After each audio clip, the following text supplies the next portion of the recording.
नमस्कार, RNN news मराठीमध्ये आपले स्वागत आहे. बघा RNN न्यूज मराठी, रहा अपडेट, आवाज सर्वसामान्य माणसाचा. RNN न्यूज मराठी, हाक आपली साथ आमची. RNN news Marathi. उमरखेडमध्ये गादी कारखान्याला भीषण आग, शॉर्ट सर्किटमुळे लाखोचे नुकसान. या अग्नितांडवात गाद्या, मशिनरी व साहित्य जळून खाक. लघु उद्योगाने शासनाकडे केली मदतीची मागणी. शहरातील ढानकी रोडवरील पोलीस स्टेशन समोरील एका गादी निर्मिती कारखान्याला सोमवारी सकाळी 9:30 वाजताच्या सुमारास शॉर्ट सर्किटमुळे भीषण आग लागल्याची घटना घडली. या आगीत दुकानातील मशिनरी, कापसाच्या गाठी, गादी बनवण्यासाठीचे कपडे, इलेक्ट्रॉनिक काटा, शिलाई मशीन तसेच ग्राहकांच्या ऑर्डरनुसार तयार करण्यात आलेल्या गाद्या जळून खाक झाल्या.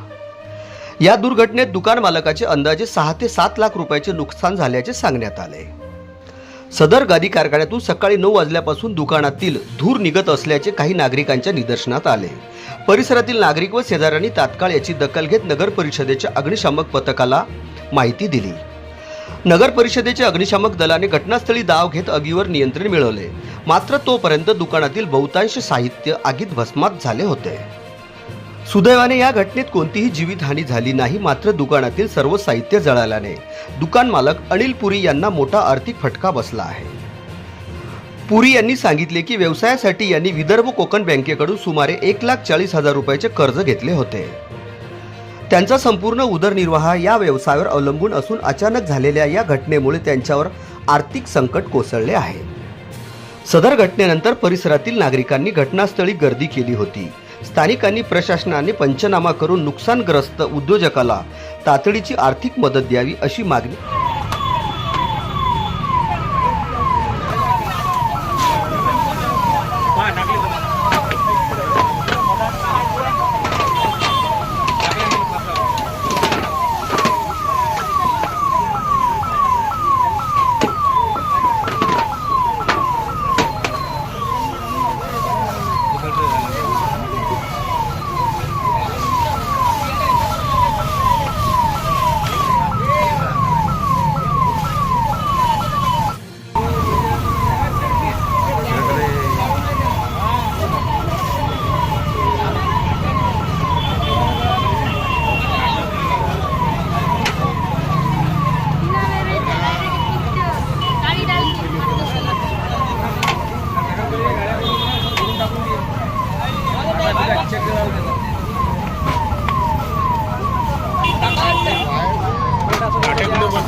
शॉर्ट सर्किट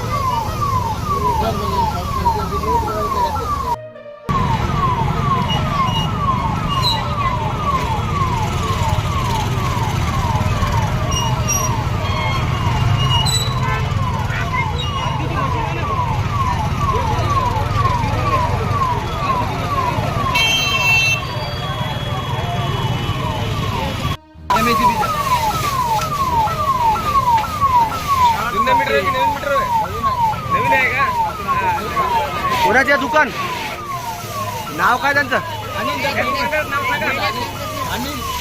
नाव काय त्याचं? पुरी. अनिल पुरी का? अनिल दत्त महाराज पुरी हे दुकान मालक.